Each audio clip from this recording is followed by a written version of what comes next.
Hi there, what we have is a 2010 Rav4, and what we're going to be doing today is replacing the windshield washer motor, which has failed. Now, the reason why I want to make this video is I've looked on YouTube, and the only videos I saw to replace the washer pump motor was you had to remove the whole front end, and that's actually a lot of work, and you could break a lot of components quite easily. So it's not something that you should try for fun. You have to be very careful, and it's a lot of work because there's a lot of bolts all the way around. And I know I've worked on these cars before, so I know there's a lot simpler way to do. So I'm going to show you how I would change the washer motor. So over here, I've already removed the passenger side wheel, and I'll show you the parts that I've got so far. I've got one of the bottom water guards and 2 bolts there. There is the bolts from the tire. And there was 3 more bolts and a couple grommets where you had to just pull them back, and then they release, and then you pull them out. That was it. And what did that allow me to do? Well, if you look right here, this is what allowed me to do. See right here, you've got your water guard. And behind the water guard, all I did is I removed the bolts for it. There's your motor right there. Now, in my opinion, removing 5 nuts and 4 plastic tabs is much easier than removing the whole front end. So I would not recommend you to do that at all for this vehicle. This is the front motor right here. This is a rear motor. And I tested them, and this one is working for the rear, but the front one does not work. They're both on the same fuse. So I'm gonna replace this, and I'm quite sure that will work. We'll test it out and we'll see in a bit. Okay, so in order to find out if it's your pump motor that has actually failed, both these are on the same circuit. So if you go and you try the rear pump or the front pump, and if neither of them work, then there could be something else wrong. But if your rear pump is working and this one isn't, then the fuse is fine because one's already working and they're on the same circuit. So now what I've done is I've unplugged the one which wasn't working, and I got my apprentice to hit the front motor, and this thing activated. So the new one works fine. So now I know that this is a part that I have to replace. It's the pump motor. So this is a new one which I'm going to put in. So the old one didn't make any noise. So I know now that that's what I need to fix. So what we got to do now is we got to remove the water. So that's the next step right now, is to remove this water.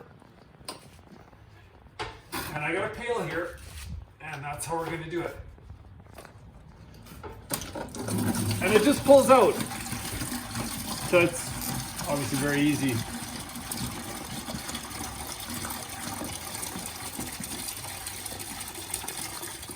It's a lot of water.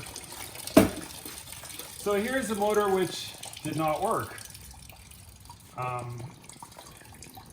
Just remove the hose.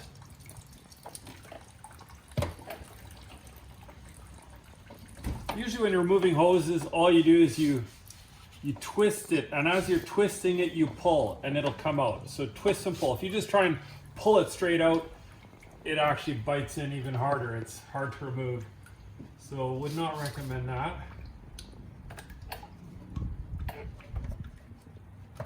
All right, so this one broken. Don't know why, but I'll take a look at it later.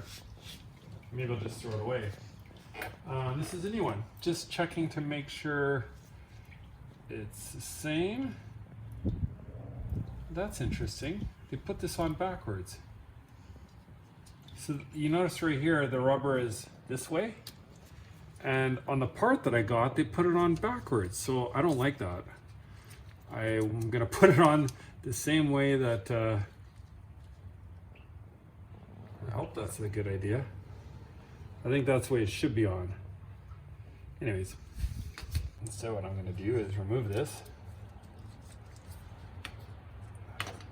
Put this on first.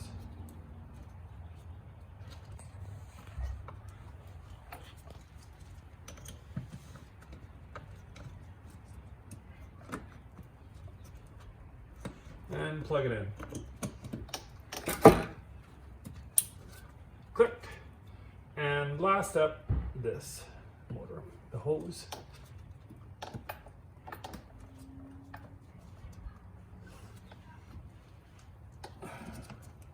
All right. Easy peasy. So I'm gonna put some water in, we'll see if it works. Okay, so we put windshield fluid back into the reservoir. Let's see if it works.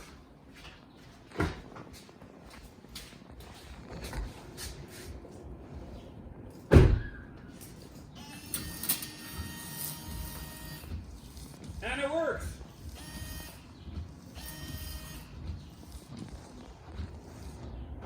Okay, so the parts I use for this, you need you could use one of these to remove one of the bolts which attaches here and here. But I didn't use this wrench, this screwdriver. It's not a screwdriver, it's a Phillips. Instead I opted to use a 10 millimeter. So I use a 10 millimeter in this because it's faster. And you need a 10 millimeter also to do the bottom ones as well. So an impact with 10 millimeter, you gotta take off your tire. I use one of these special tools right here to remove the plastic clips.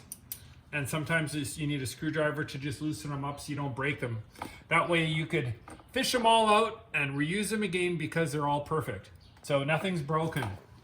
So to put this all back together, this whole job in fact, maybe about 30 to 40 minutes total time.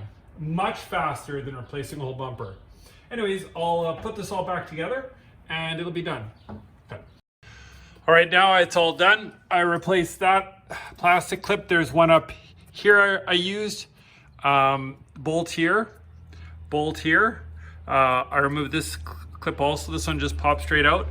And there was, so 1, 2, 3 up there. 1, 2, 3. There's three of those. And then underneath, I had to remove one bolt right here, one bolt right here, and this one broke off, so I'm gonna have to get a new one later.